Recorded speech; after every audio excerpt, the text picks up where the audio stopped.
What is up, guys? Bonjour, this is Julien, the French winemaking guy who makes wine videos here on YouTube. Yes, wine videos, and we are looking at how to pronounce the name of one of the most famous estates in the Saint-Émilion appellation of the Bordeaux wine region of France. Yes, we are on the right bank, and yes, this is a Grand Cru Classé, a classified growth of the famous classification of the wines from Saint-Émilion that was updated in 2012, still including Clos des Jacobins. How do you go about pronouncing this name? With the typical French pronunciation, Clos des Jacobins.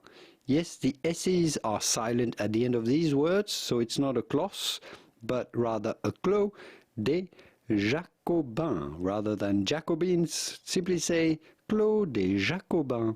Clos des Jacobins, Saint-Émilion, Grand Cru, Bordeaux wine.